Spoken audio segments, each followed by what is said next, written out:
infinito del Creador. En cada obra de la creación usted puede ver el carácter amante del Creador. Es la ley celestial que todo cuanto fue creado no vive para sí, sino que vive para serle útil a cualquier otra vida. Las hojas que caen del árbol, los pájaros que surcan los cielos, los peces del mar, el río y el lago que se llena y que brota en nubes para regar la tierra, todo cuanto existe testifica que la gloria de Dios consiste no en recibir, sino en dar. Pero por primera vez en la historia de la eternidad, uno pensó revertir esa ley. Por primera vez en la historia de la humanidad, el querubín cubridor, cuya belleza deslumbraba a todos los ángeles, pensó en que tal vez no era necesario devolver en el nombre de Cristo la alabanza y admiración que recibía de los ángeles, sino que darlos para sí y aprovecharlos, pues también él se veía hermoso en gran manera. Por primera vez entonces el querubín cubridor pensó revertir la gran ley del amor de Dios y quedarse con las alabanzas y admiraciones, pues él también pensaba que era hermoso en gran manera. Cuando este querubín cubridor desafió aquella ley de dar en la cual Dios encuentra su suma gloria, debía desafiar en un solo paso el gobierno total de Dios y su administración divina. Si lograba enseñar en las cortes celestiales que la ley de Dios no necesita ser guardada, entonces se eliminaría el único impedimento de que Él también pudiese ser adorado. Pues la ley de Jehová establece en su primer mandamiento: no tendrás dioses ajenos delante de mí. Por tanto, si logra desafiar en un solo precepto la ley divina, quebrantándola en su totalidad, puede entonces establecer el gobierno que buscaba en el trono celestial. Puede usurpar la adoración a Dios, puede establecer una rebeldía, anarquía contra el gobierno de Dios, si logra convencer al reino celestial de que la ley de Dios no es necesario guardarla.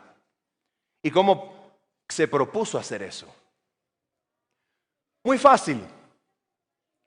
Lo que él sentía en su corazón, deseo de exaltación propia, deseo de superioridad, lo transmitió al carácter de Dios. Se atrevió a decir que Dios exige obediencia, no por amor, no Señor. Se atrevió a decir que Dios exige obediencia por un deseo de Dios de exaltación propia. ¿Se dan cuenta? Lo que él mismo experimentaba, lo quiso transferir al carácter de Dios. Y llegó a decir: no, la ley no hay que guardarla, porque si guardamos la ley, cumplimos lo que Dios quiere, exaltarse a sí mismo en detrimento de toda conciencia individual.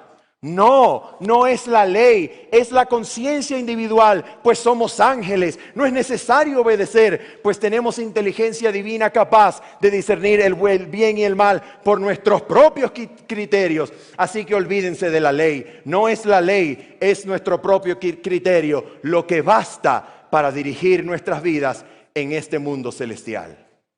Qué mentira tan sutil y diabólica, que lo hizo convertirse del ángel de luz al diablo y Satanás. Pero ¿por qué no lo destruyó Dios? ¿Acaso Dios no previó el gran holocausto nazi? ¿Acaso no previó las guerras de Ruanda? ¿Acaso no previó la situación de Venezuela? ¿Por qué Dios no destruyó al querubín rebelde que se convirtió en Satanás, enemigo de toda la creación? ¿Por qué no lo destruyó? Verás, permíteme contarte una pequeña ilustración para que entendamos por qué Dios no destruyó a Satanás. Imagínate que estoy en la universidad y conozco a quien va a ser mi esposa. Y no sé cómo aproximarme a ella. Tengo algo de nervios. No sé cómo decirle que me gusta. Y se me ocurre la gran idea de mandarle un mensaje de texto. Siempre funciona, ¿verdad? Un mensaje de texto. Y le voy a mandar un mensaje de texto para tratar de enlazar una conversación. Y tomo mi teléfono y le escribo un mensaje de texto amoroso para ver si gano su corazón. Y le digo: te exijo, María José Camino, que te enamores de mí. ¿Funciona? No funciona. Otra anécdota o ilustración. Imagínate que estoy en una isla desierta solamente con mi esposa. No más. No hay nadie más en toda la isla, solo mi esposa y yo. Nadie más. A kilómetros y kilómetros a la redonda, nadie más sino mi esposa y yo. Y mi esposa sencillamente me mira y me abraza y me dice: no podría amar a ningún hombre sino solo a ti. ¿Tiene sentido? No tiene sentido, porque para que el amor verdadero exista, es necesario que se construya sobre el precepto de la libertad. Y la libertad implica elegir.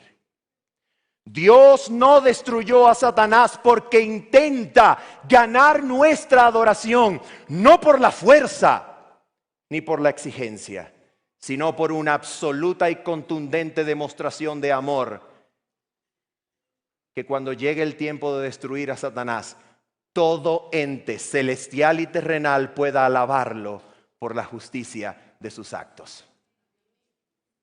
Así que la rebelión debía continuar, pero no en el cielo, pues Apocalipsis dice que no se halló lugar para él en el reino celestial. Y echándolo fuera, Satanás se propuso establecer el dominio que no pudo establecer en el cielo, se lo propuso establecer ¿en dónde? Aquí en la tierra. Y aprovechando que había una pareja recién creada, se acercó a ellos para cuestionar lo que siempre cuestiona. Anótelo y grábelo en su cabeza. Satanás siempre trabaja cuestionando la autoridad, la veracidad de la palabra de Dios. Así que en Génesis capítulo número 2, versículo 8 encontramos el siguiente texto. Génesis capítulo número 2, versículo 8, dice la palabra del Señor lo siguiente. Vamos a leer el 8 y el 9. Dice la Biblia lo siguiente: después de formar al hombre del polvo de la tierra y soplar en su nariz aliento de vida, llegando a ser el hombre un ser viviente. Eso es Génesis 2, versículo 7. El versículo 8 y 9 declara lo siguiente.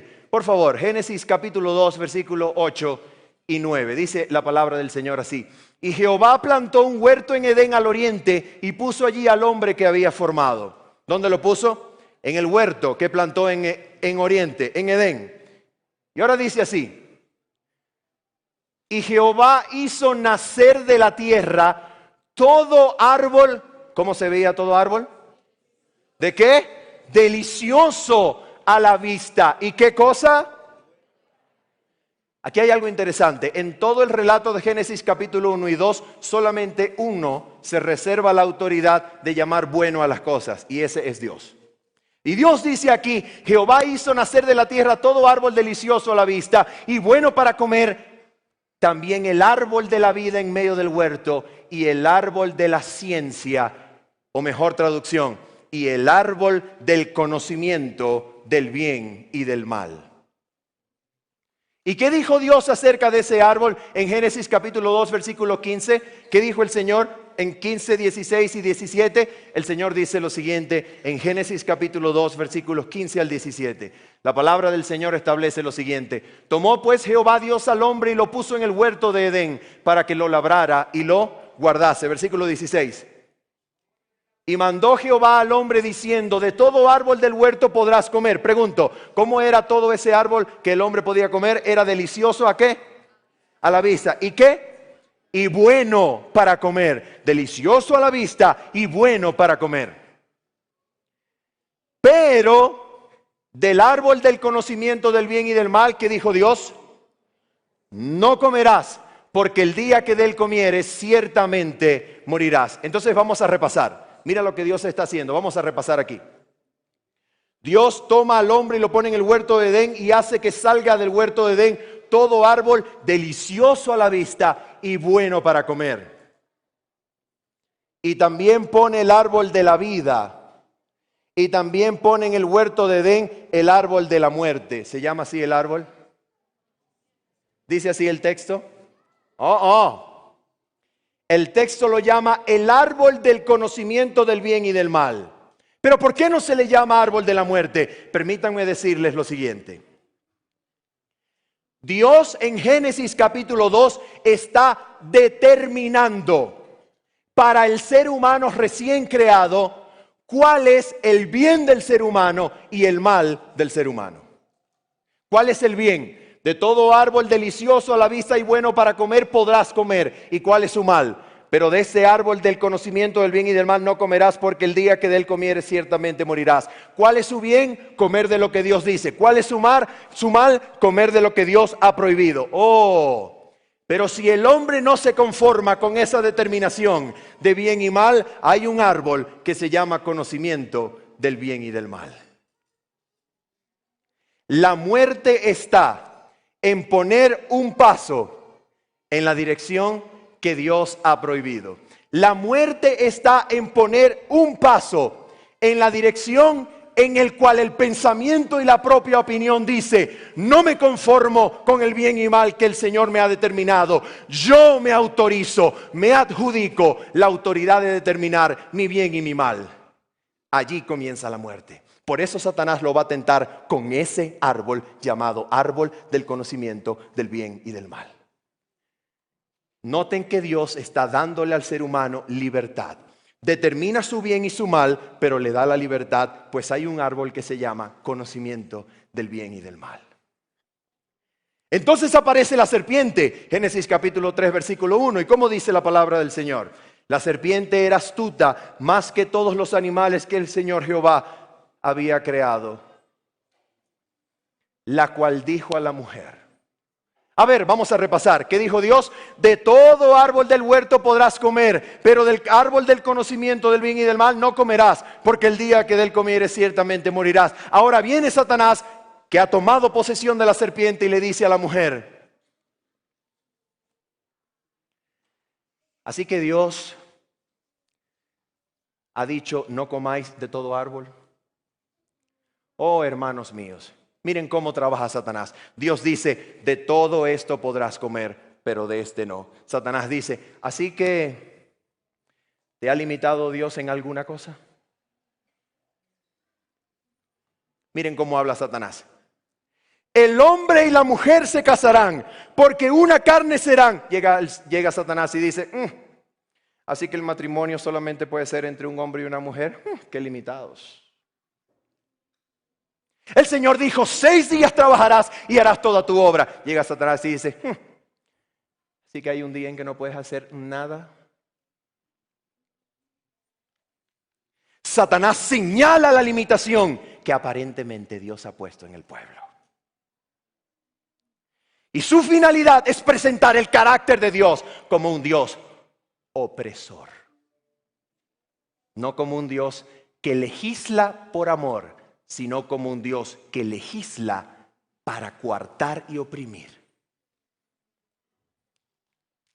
Entonces viene Satanás y recibe la respuesta de la mujer: no, sino que dijo Dios que de todo árbol podemos comer, pero de este dijo Dios: no le toquéis ni comáis, porque el día para que no muráis. Y entonces mira lo que va a decir Satanás. Génesis capítulo número 3, versículo número 4. Entonces la serpiente dijo a la mujer: ¿qué había dicho Dios? El día que de él comieres ciertamente moriréis. ¿Qué dijo Satanás? No moriréis.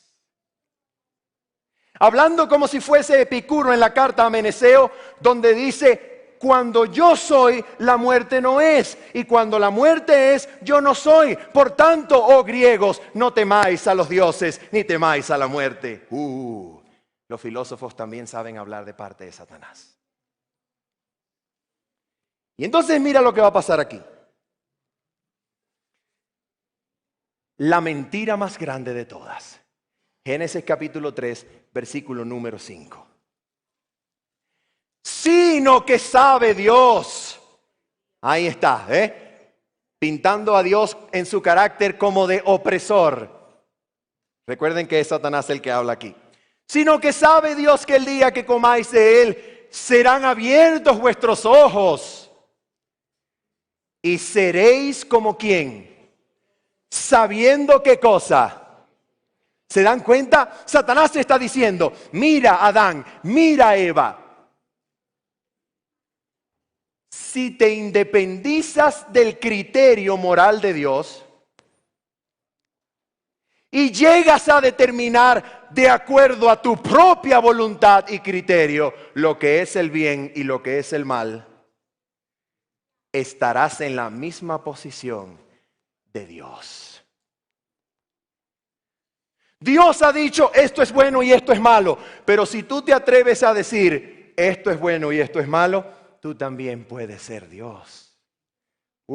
Satanás desafía la ley y la palabra de Dios. Muchas gracias.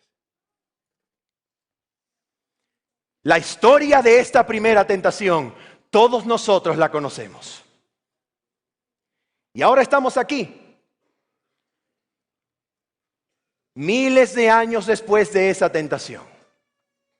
Y Satanás entonces se encargó en el Antiguo Testamento de torcer el carácter de Dios, presentando a un Dios opresor que legisla para oprimir conciencias y presentando una supuesta libertad.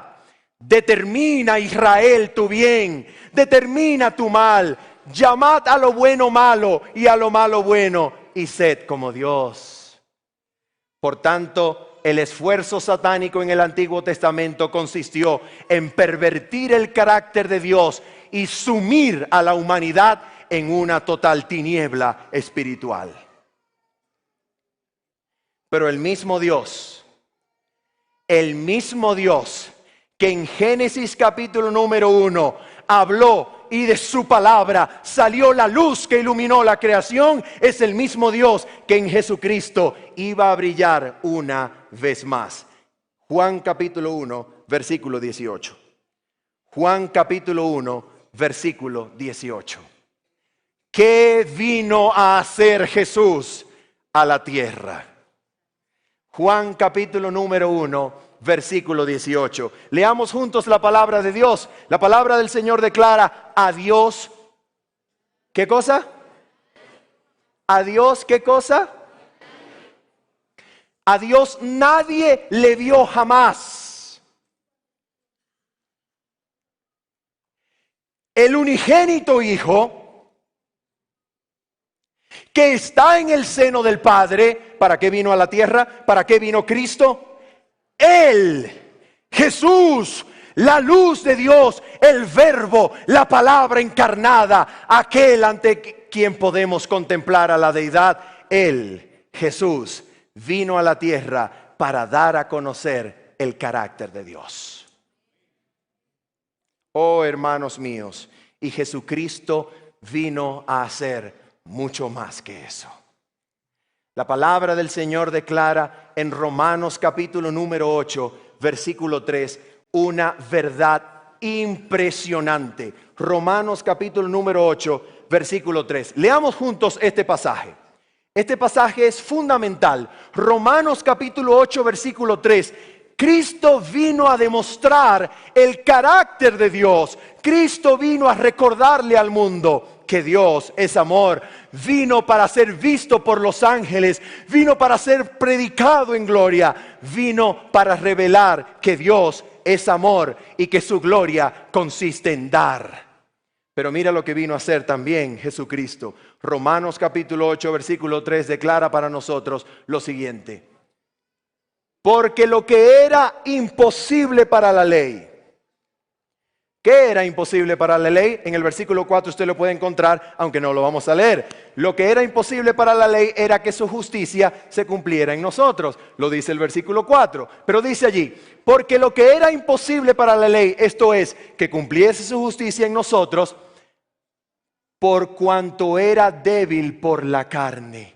¿Quién era débil por la carne? ¿Quién no podía guardar la ley de Dios? ¿Quién no podía, aunque se esforzara, obedecer los mandamientos de Dios? ¿Quién? El ser humano. Yo no puedo obedecer a Dios por mis propios esfuerzos. No hay poder en mí, pues soy vendido al poder de Satanás. Soy esclavo de una mente carnal y aunque me esfuerce, no puedo, porque es imposible para la ley cumplir su justicia en mí. Pero lo que era imposible para la ley, por cuanto yo era débil por la carne, ¿qué hizo Dios? Dios, enviando a su Hijo en semejanza de carne de pecado. ¿Saben? Nosotros no entendemos esa cadena de genitivos. Semejanza de carne de pecado. No entendemos esa cadena de posesivos. En la versión en inglés, ese texto se traduce de una manera mucho más sencilla. Enviando a su Hijo in the likeness of sinful nature. En la semejanza de naturaleza pecaminosa. ¿Qué está diciendo este predicador? Pero vamos a leer lo que dice allí. En semejanza de carne de pecado y por causa del pecado, Cristo condenó al pecado en la carne. ¿Lo dice la Biblia? Hebreos capítulo número 4, versículo 14 y 15. ¿Cómo dice la palabra del Señor? Hebreos capítulo 4, versículos 14 y 15.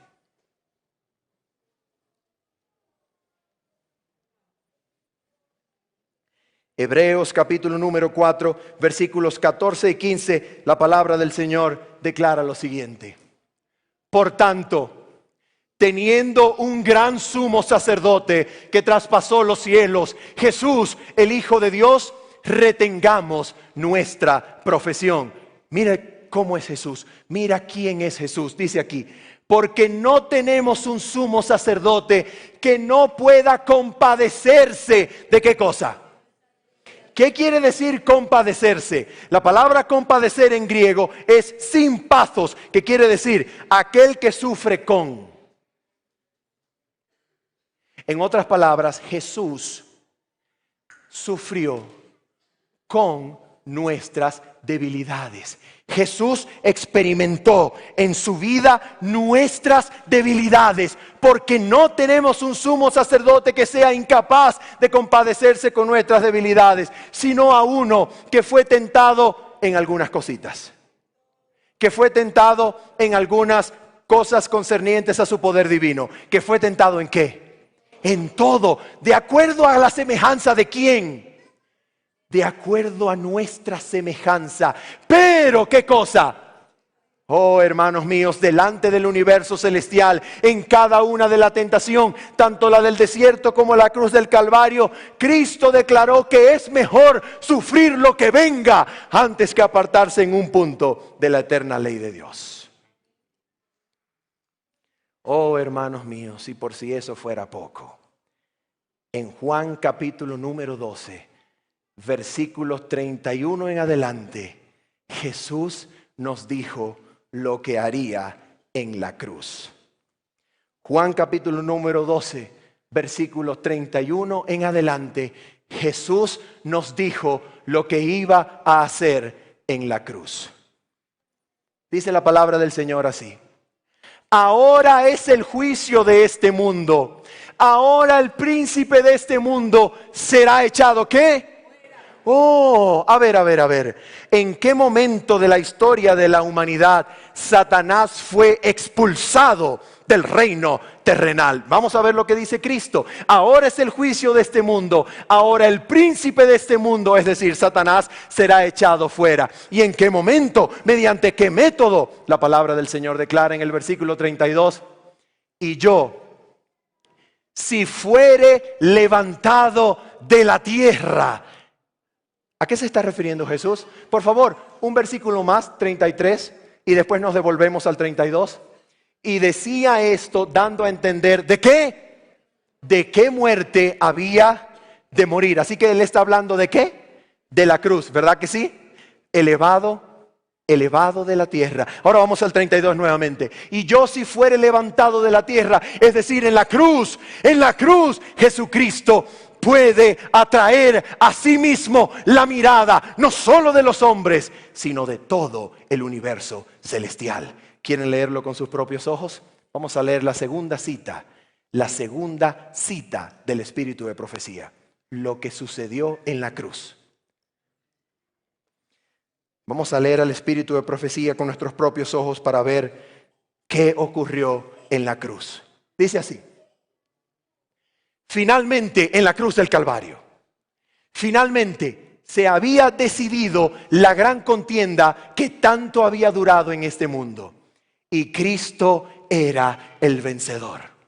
Su muerte había contestado la pregunta de si el Padre y el Hijo tenían suficiente amor hacia el hombre para obrar con tal abnegación y espíritu de sacrificio. Escuchen esto: Satanás había revelado su verdadero carácter de mentiroso y asesino. Sigamos. Mira esto. Se vio que si se le hubiera permitido dominar a los habitantes del cielo, habría manifestado el mismo espíritu con el cual había gobernado a los hijos de los hombres que estuvieron bajo su potestad. Como una sola voz, el universo leal se unió para ensalzar la administración divina. ¿Cuándo sucedió eso? En la cruz. Una cita más, espíritu de profecía. Adelante, la siguiente. Esa misma. Dice: Satanás vio. Esto está pasando en la cruz del Calvario. Satanás vio que su disfraz le había sido arrancado. Su administración quedaba desenmascarada delante de los ángeles que no habían caído y delante del universo celestial. A ver, ¿delante de quién había sido desenmascarado Satanás? ¿Delante de quién? Oh, de los ángeles. Se había revelado como homicida. Al derramar la sangre del Hijo de Dios, había perdido la simpatía de los seres celestiales. ¿Cómo es la cosa? ¿Que Satanás hasta la cruz contaba con la simpatía de algunos seres celestiales? ¿O sí? Mira lo que dice aquí. Siguiente, por favor. Mira lo que dice aquí. Aquí está más claro. Adelante. Mira lo que dice aquí. Cualquiera que fuese la actitud que asumiese, no podría ya acechar a los ángeles mientras salían de los atrios celestiales, ni acusar ante ellos a los hermanos de Cristo de estar revestidos de ropas de negrura y contaminación de pecado. Mira lo que va a decir Elena de White aquí. Algo maravilloso que pasó en la cruz. Estaba roto el último vínculo de simpatía entre Satanás y el mundo celestial. ¿Cuándo se rompió el último vínculo de simpatía entre Satanás y el universo celestial? ¿Cuándo? ¡Oh! A todos atraeré a mí mismo, dijo Jesús, si fuere yo levantado de la tierra. En la cruz, Cristo atrae la mirada de los ángeles, la mirada de los hombres, y descubre que Satanás es un asesino y que Dios está dispuesto a darse a sí mismo para salvar al hombre y demostrar la veracidad, vigencia y cumplimiento de su palabra.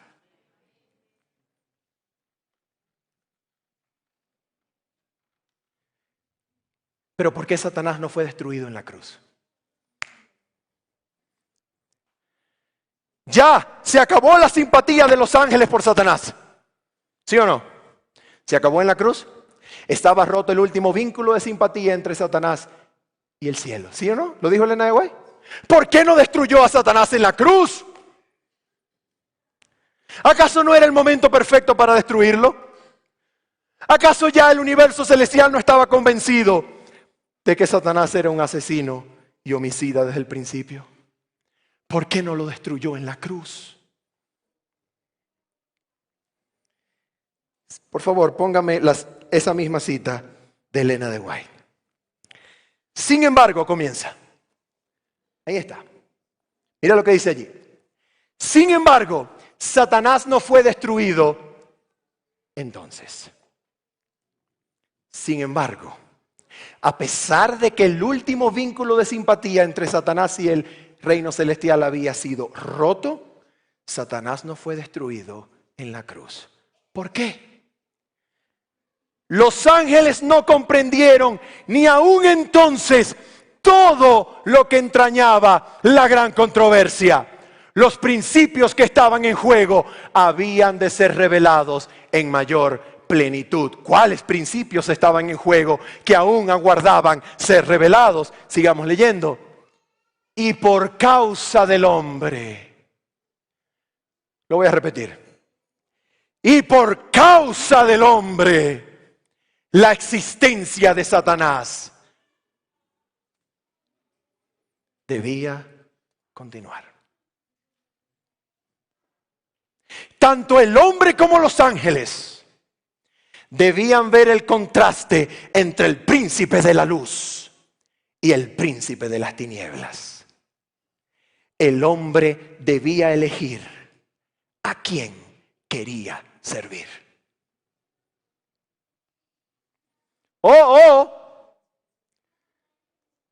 ¿No se ha acabado la controversia en la cruz?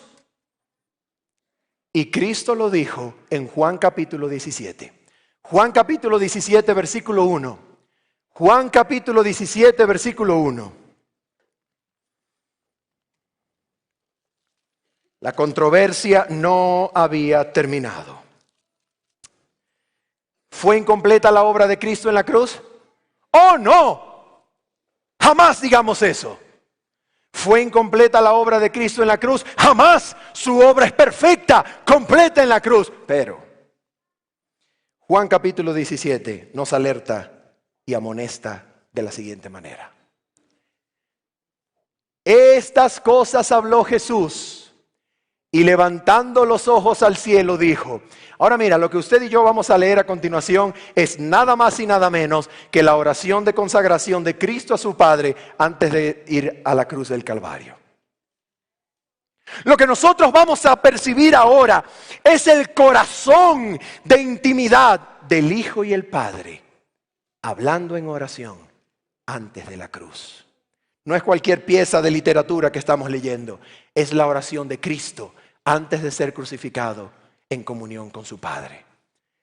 Estas cosas habló Jesús y levantando los ojos al cielo dijo: Padre, la hora ha llegado, glorifica a tu Hijo para que también tu Hijo te glorifique a ti. Versículo número 4. Versículo número 4. Hermanos míos, por favor lean con cuidado esta cita. Yo te he glorificado en la tierra. Pregunto, ¿Cristo cumplió eso, sí o no? ¿Lo cumplió? ¿Glorificó al Padre Celestial? ¿Dio testimonio de que la ley sí puede ser obedecida? ¿Dio testimonio de que Dios es amor y está dispuesto a darse para salvar al ser humano? Oh sí, ahora dice Cristo, yo te he glorificado en la tierra. Y escuchen, he acabado la obra que me diste que hiciese. ¿Cristo completó su obra, sí o no? ¿Dijo Cristo que Él terminó su obra? ¿Por qué causa? ¿Por qué causa no se acabó el conflicto de los siglos? La guerra entre Cristo y Satanás, si Cristo acabó la obra de Dios. ¿Por qué razón? Oh, mira lo que dice aquí en el versículo número 11. Juan 17, 11. Y ya no estoy en el mundo, dijo Jesús. Pero estos, ¿quiénes son estos? Los discípulos. Y usted se va a dar cuenta más adelante que Jesús dice, te ruego no solamente por estos, mis discípulos, sino por los que han de creer por la palabra de ellos. Es decir, que Jesús cuando dice, mas estos quedan en el mundo, está hablando también de nosotros. Yo ya no estoy en el mundo, mas estos están en el mundo. Y yo voy a ti, Padre Santo. Les voy a decir una cosa, paréntesis bíblico. Es la única vez en toda la Escritura en que estos dos sustantivos aparecen, sustantivo, adjetivo, aparecen conjugados en una misma frase. Padre Santo. No los va a encontrar en ninguna otra parte de la Biblia. A Dios se le llama santo, santo, santo, pero en ninguna otra parte de la Biblia Dios es llamado Padre Santo, solo aquí. Padre Santo, a los que me has dado, ¿guárdalos en qué? ¿Guárdalos en qué? En tu nombre, para que sean uno, así como nosotros. Oh, ¿qué pretendía Jesús al dejar a su pueblo en la tierra? ¿Qué pretendía Jesús al dejar a su pueblo en la tierra? Que tiene relación directa con la terminación del conflicto de los siglos. ¿Saben lo que pretendía Jesús? Juan capítulo 17, versículos 17, 18 y 19. Allí está. Santifícalos en tu verdad. ¿Dijo quién? Cristo pidiéndole a su Padre. Santifícalos en tu verdad. Tu palabra es verdad. Pero ¿en qué consiste esta santificación? Epa, en serio, ¿en qué consiste esta santificación? Porque mira, atención, de esta santificación depende que esta controversia termine, ¿sí o no? Lo voy a repetir, de esta santificación depende que esta controversia termine. ¿De qué se trata? Uy, no, eso es demasiado importante lo que vamos a leer. Provoca leerlo de rodillas. Como tú me enviaste al mundo, así yo los he enviado al mundo. ¿Ya va cómo? Señor, yo soy demasiado débil para llevar a cabo la obra de Cristo. Pero míranos, Señor, míranos en la iglesia de Palermo, lo duros que somos de corazón, lo débiles que somos ante el pecado. Mira, Señor, mis errores y mis debilidades. ¿Cómo se te ocurre decir que te fuiste y me dejaste a mí para que yo vaya al mundo como tú viniste al mundo? ¿Cómo se te ocurre, Señor? ¿De qué estaba hablando Dios? Versículo número 19. Y por ellos, oh, por amor a Dios, y por ellos yo me santifico a mí mismo. ¿Cómo es la cosa que Jesús se santifica? A través de nosotros. ¿Cómo puede suceder eso? Y por ellos yo me santifico a mí mismo, para que también ellos sean santificados en la verdad. Hermanos míos, aquí está el punto a donde necesitábamos llegar. Y si alguien está dormido ahora, tiene que despertarse. Escuche. Aquí viene el punto, escuche. De la santificación del pueblo de Dios depende la santificación de Jesucristo, para terminar como el gran vencedor de la controversia en contra de Satanás. ¿Dice eso la Biblia? Vamos a leer Ezequiel capítulo 36, versículos 18 en adelante. Ezequiel capítulo 36, versículos 18 en adelante. Vamos a ver qué estaba pensando Jesús cuando dijo, y por ellos yo me santifico a mí mismo. Ezequiel 36, versículo 18 nos habla de lo que Dios iba a hacer con el pueblo de Israel una vez que ellos fuesen cautivos a las naciones extranjeras. Y dice en el contexto lo siguiente: y derramaré mi ira sobre ellos por la sangre que derramaron sobre la tierra, porque con sus ídolos la contaminaron. Versículo 19, mira. Les esparcí por las naciones y fueron dispersados por las tierras. Conforme a sus caminos y conforme a sus obras les juzgué. Versículo siguiente. Y cuando llegaron a las naciones a donde fueron, profanaron mi santo nombre. ¿Recuerdan las palabras de Jesús? Padre Santo, guárdalos en tu nombre. ¿Recuerdan? Y cuando llegaron a las naciones a donde fueron, profanaron mi santo nombre, diciéndose de ellos, estos son el pueblo de Jehová, y de la tierra de él han salido. Yo me acuerdo una vez, tenía una amiga colombiana allá en Venezuela, y yo comencé a ser vegetariano.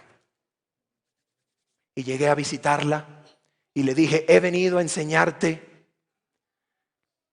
que la mejor alimentación que puedes tener es una alimentación vegetariana. Y ella me miró y me dijo, ven acá, mírate en ese espejo, mira lo flaco y feo que estás.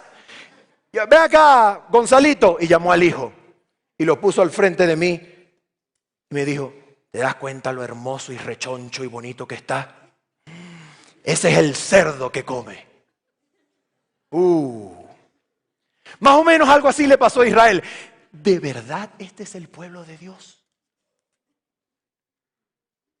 ¿De verdad es el pueblo de Dios y de la tierra de Israel han salido? Mira lo que va a pasar. Adelante. Pero he tenido dolor al ver mi santo nombre profanado por la casa de Israel entre las naciones a donde fueron. Escucha, cada vez que tú y yo nos equivocamos delante del mundo, el nombre de Dios es profanado. Y esto es lo que está pasando aquí. Señor, mira a tu pueblo. Y el Señor mira a su pueblo. Mira la iglesia adventista de Palermo, hermosa iglesia. Y Satanás se levanta y dice,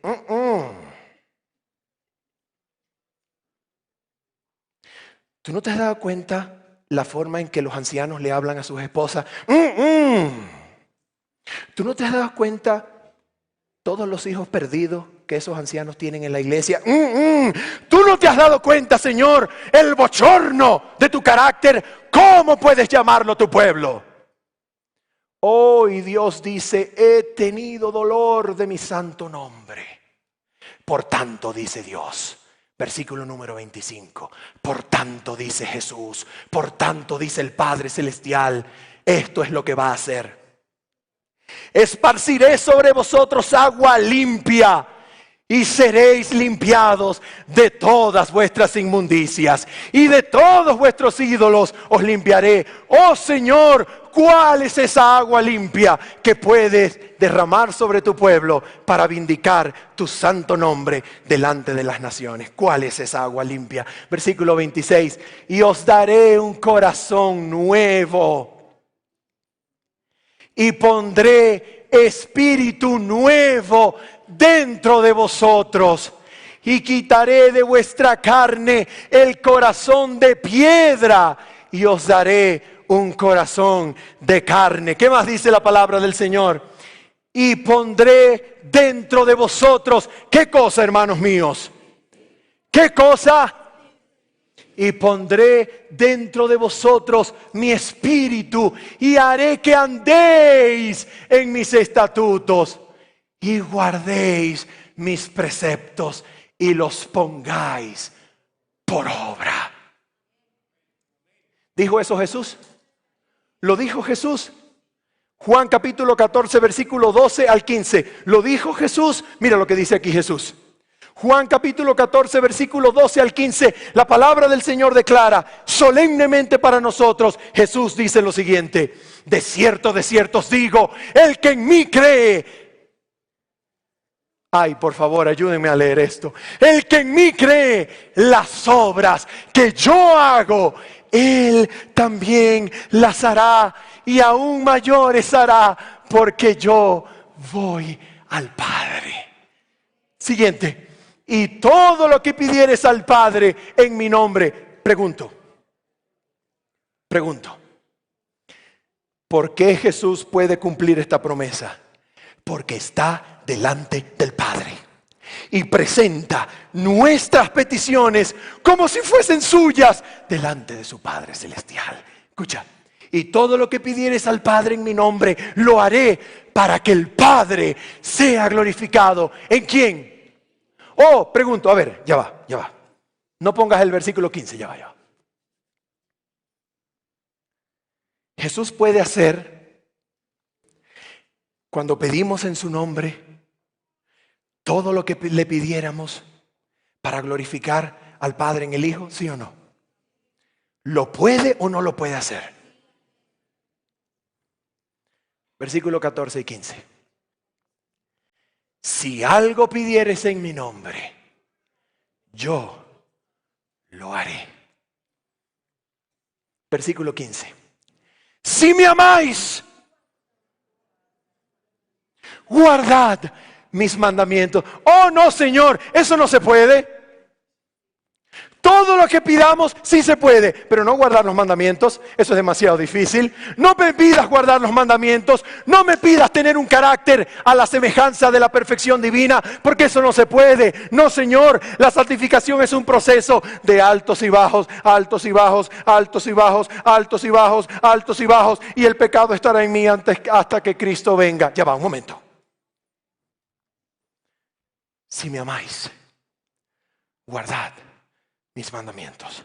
¿Puede Dios finalizar la gran controversia en contra de Satanás cumpliendo esa promesa para sus hijos? ¿Sí o no? ¿Puede Dios finalizar la guerra contra Satanás cumpliendo esa promesa? ¿Qué dice la Biblia? Apocalipsis capítulo 14, versículo 12. Oh, sí, Señor, la gran controversia está llegando a su fin. La gran controversia de Cristo y Satanás pronto acabará. Pero ¿cuándo va a acabar? Oh, la Biblia dice, aquí está la paciencia de los santos. ¿En dónde está la paciencia de los santos? Presten atención. Lo vamos a estudiar en el tema del miércoles, pero presten atención. En el momento de la historia de la humanidad, cuando Satanás logre gobernar sobre todo poder terrenal, como para crear un sistema que impida comprar y vender, sino solamente aquellos que tengan la marca de la bestia en su mano derecha y en su frente, en ese momento, en el momento más oscuro, sombrío, tenebroso de la humanidad, en ese momento Dios se levanta y señala a su pueblo en la tierra y dice, aquí está la paciencia de los santos, aquí están los que guardan los mandamientos de Dios y tienen la fe de Jesús. Oh, pero nosotros los adventistas hemos interpretado este versículo en formas bien graciosas. Nosotros hemos dicho, allí está la iglesia adventista, porque la iglesia adventista cree que la ley está vigente. Un momento. Vamos a leer el versículo. Aquí está la paciencia de los santos, los que creen que la ley está vigente y tienen la fe de Jesús. ¿Dice eso? ¿Dice eso? ¿Qué dice el texto? Los que guardan los mandamientos de Dios y tienen la fe de Jesús. Pero por amor a Dios, ¿cómo podremos guardar los mandamientos de Dios? ¿Quieres saber cómo? Vamos a poner, por favor, la última cita, la penúltima cita del Espíritu de profecía. Lo que el Espíritu puede hacer. Presten atención.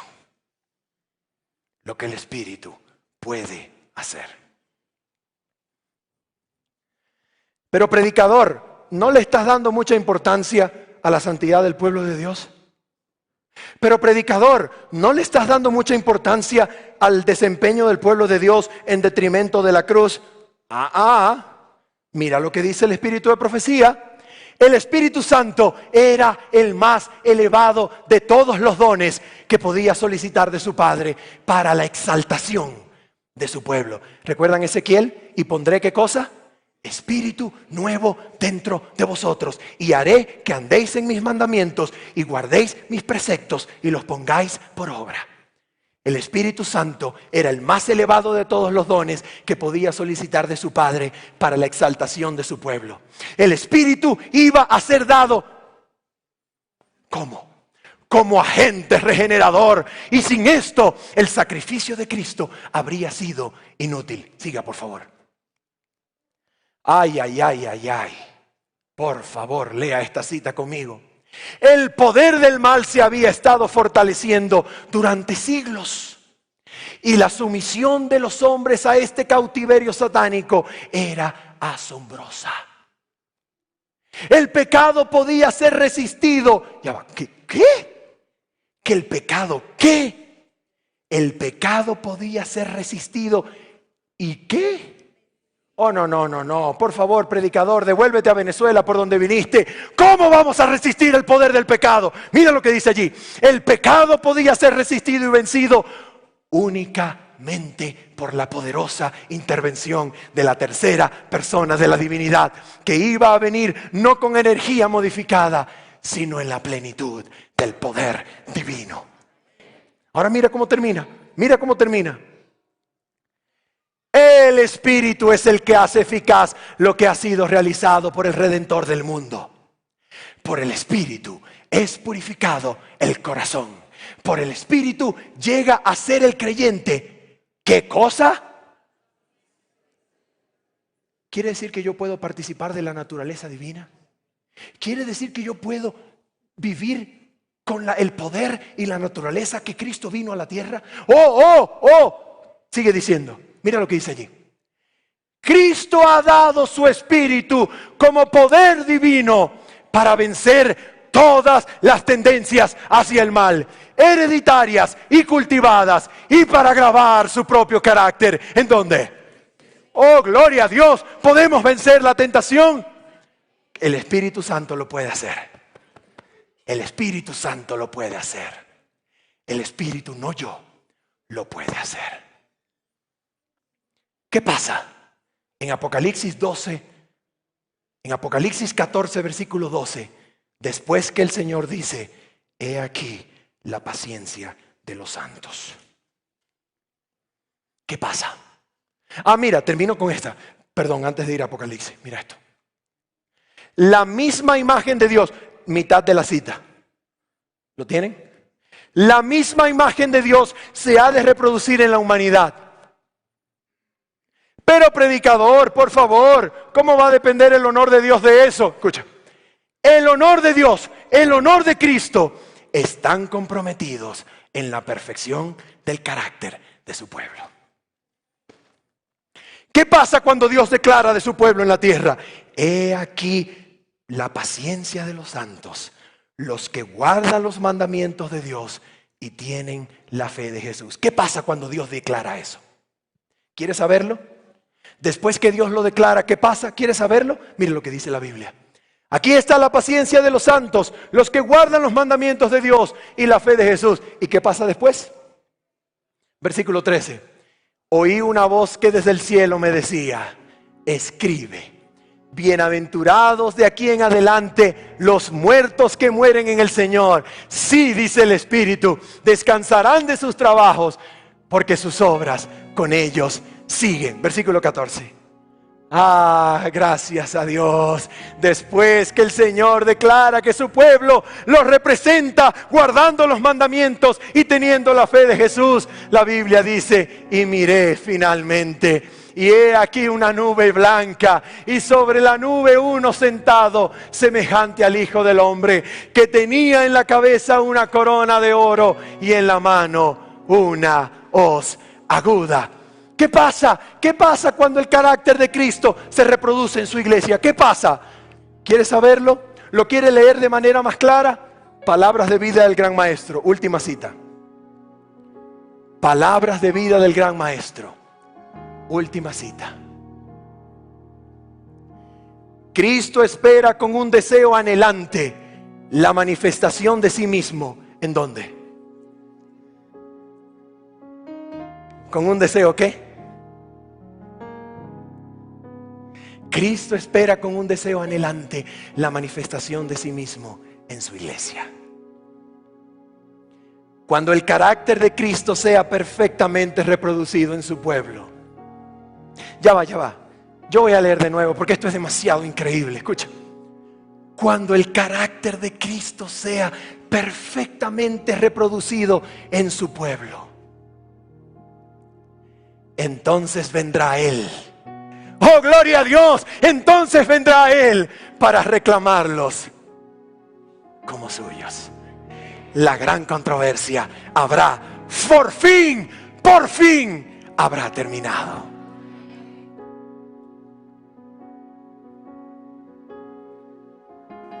Por eso en esta hora yo quiero hacer un llamado. Y este llamado empieza por aquí. Desde el predicador hasta el que cuida el puesto del garaje allá en la calle. ¿Quiere usted que Cristo derrame su espíritu en su corazón y lo habilite para guardar los mandamientos de Dios y reproducir en su iglesia el carácter de Cristo? ¿Quieres tú, anciano, diácono, hermano, maestro de escuela sabática, directora de jóvenes, maestro de niños? ¿Quieres tú en el nombre de Cristo que el Santo Espíritu de Dios te habilite con el más grande poder del universo para llegar a ser como Jesús? ¿Quieres?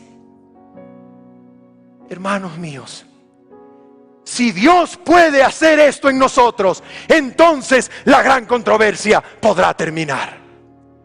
Pero hasta entonces, Dios no podrá terminarla si tú y yo no hemos arrancado el pecado de nosotros.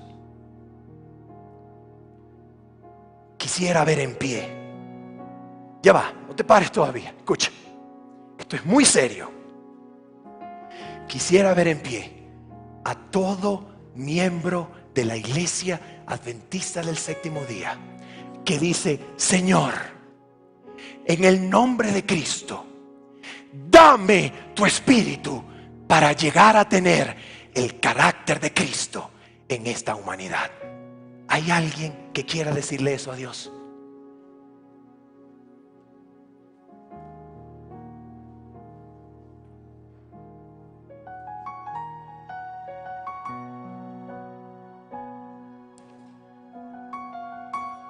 Ahora escucha. Hay alguien que aún no es miembro de la Iglesia Adventista del Séptimo Día,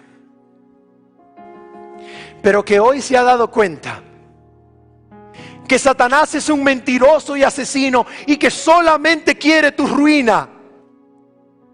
Y hoy quieres recibir el Espíritu Santo por medio de una entrega definitiva a Cristo Jesús. ¿Hay alguna persona no miembro de la Iglesia Adventista que hoy quiere decirle al Señor: Señor, quiero recibir tu Espíritu, quiero entregarme a Cristo esta semana, quiero ser tuyo por medio del bautismo? ¿Hay alguna persona? ¿Puedes venir adelante? ¿Puedes pasar adelante en el nombre de Cristo? Ven adelante, aquí estoy. Hoy queremos orar por ti y queremos agradecer por esta decisión. ¿Hay alguna persona más? Dios te bendiga, hermana. ¿Hay alguna persona más que hoy anhele recibir el Espíritu de Cristo, abandonar las obras pasadas y dejar que Cristo obre en su vida, tanto el querer como el hacer por la voluntad de Dios? ¿Hay alguna persona que hoy quiere entregarse a Cristo? Que hoy quiere decirle: Señor, esta semana quiero ser bautizado. Esta semana anhelo ser transformado. Esta es mi semana, no la dejaré pasar. Seré transformado en el nombre y en el poder de Cristo Jesús. ¿Hay alguien más? Ven adelante. Sí, ven en el nombre de Jesús. Muchas gracias. Este llamado es para ti. ¿Hay alguna persona más? Ven adelante en el nombre de Cristo. Esta es tu oportunidad. Es el momento de recibir el Santo Espíritu que puede transformar tu vida rotundamente. ¿Hay alguna persona más? Ven adelante. Ven adelante, no lo dudes. Oh, gloria a Dios. Dios te bendiga. Ven adelante. Reúnete con este grupo hermoso, victorioso, que hoy recibe de Dios el poder para vencer todo pecado. ¿Hay alguna persona más? Ven adelante. Esta es tu oportunidad. Hermanos míos, en el nombre de Cristo, lo que hoy hemos predicado no es un cuento de revista. Lo que hoy hemos predicado es la palabra de Dios que demuestra que hay poder en Cristo para cumplir su palabra, su ley en esta tierra. Hay poder en Cristo cuando somos habilitados por su Espíritu Santo. ¿Hay alguien más? Ven adelante. Ven adelante si tú decides esta semana ser bautizado y recibir el poder de Jesús. Gloria a Dios. Venga adelante, mi hermana. ¿Hay alguna persona más? Yo quiero pedirle a Mónica. Mónica, en el nombre de Jesús, canta para nosotros, para deleite de los ángeles, para gloria de Dios, mientras mis hermanos que hoy deciden ser bautizados durante esta semana siguen pasando adelante. Si quieres, ven adelante mientras Mónica comienza a cantar. Y ustedes no se vayan todavía.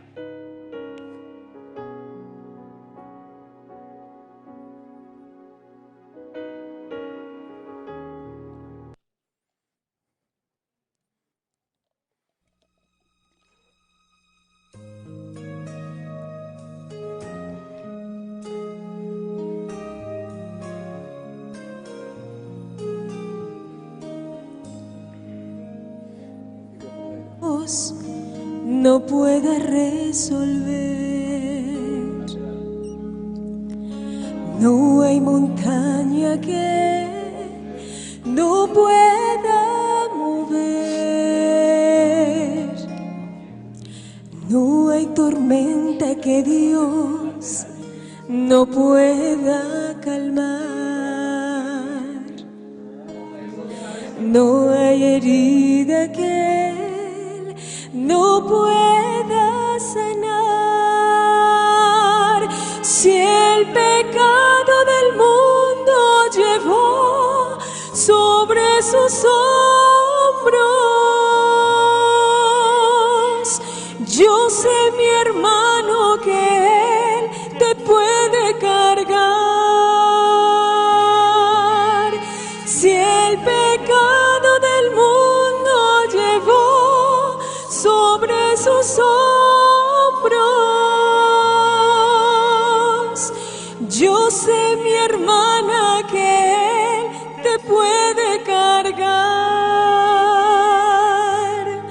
Dijo: vengan a mí los agobiados, que en mí descansarán.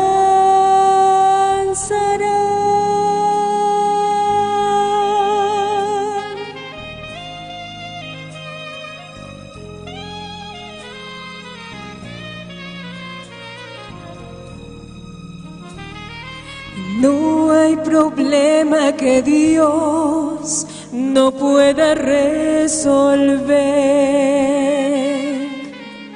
No hay montaña que Él no pueda mover.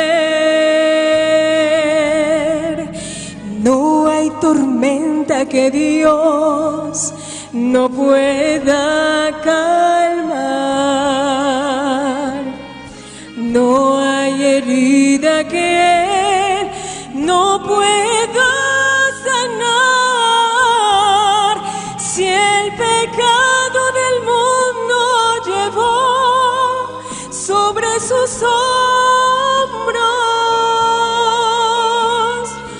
yo sé, mi hermano, que Él te puede cargar.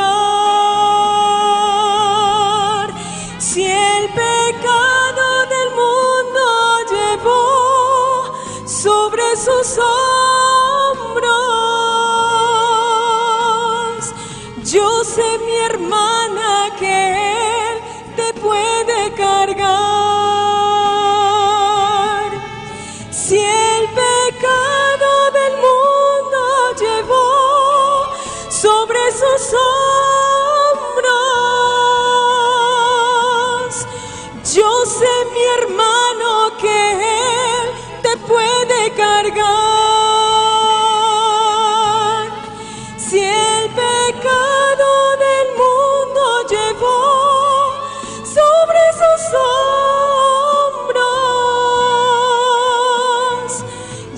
sé, mi hermana, que Él te puede cargar. Yo sé, mi hermano, que Él te puede cargar.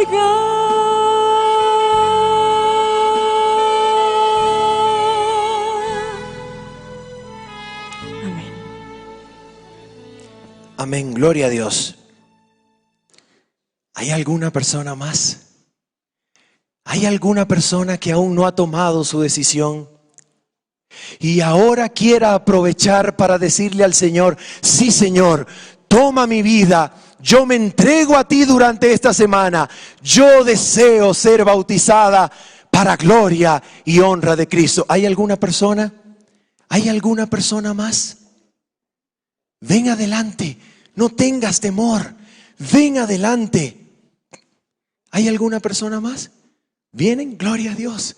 Adelante, gloria a Dios. ¿Hay alguna persona más? ¿Venezolano?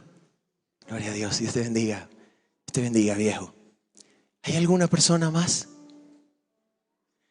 Yo no sé por qué causa tú saliste de Venezuela, pero para esto tú has venido. ¿Hay alguna persona más? ¿Hay alguna persona más? Ven en el nombre del Señor Jesús.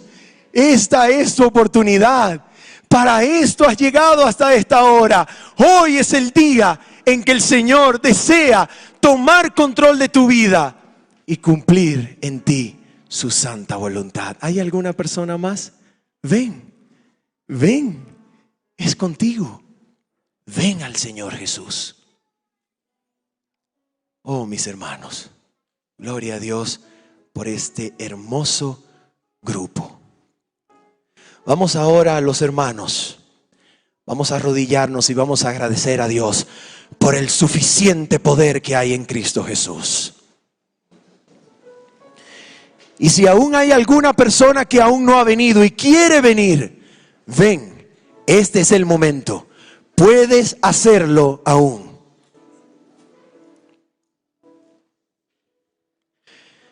Señor y Padre Celestial, el día de hoy hemos aprendido que hay poder en Cristo para vencer finalmente a Satanás, Señor. No por nosotros, Padre Celestial, sino por la hermosa victoria de Cristo Jesús y por el poder regenerador, transformador, habilitador de tu Santo Espíritu, puedes cumplir en nosotros tu voluntad, Señor. Por eso, Padre, hoy nosotros nos arrodillamos entregándote el corazón para que pongas espíritu nuevo y nos ayudes, nos des el poder de caminar en tus santos mandamientos. Padre Celestial, haz de este tu pueblo el pueblo que guarda los mandamientos de Dios y tiene la fe de Jesús. Y acaba finalmente con esta controversia, Señor, que tanto dolor nos ha causado. Oh Padre Celestial, si hay alguna persona más que aún no es miembro de este pueblo santo y desea hoy, Señor, mostrar su decisión de unirse a este pueblo, por amor a Cristo, tráelo con tu santo poder en esta hora, Señor.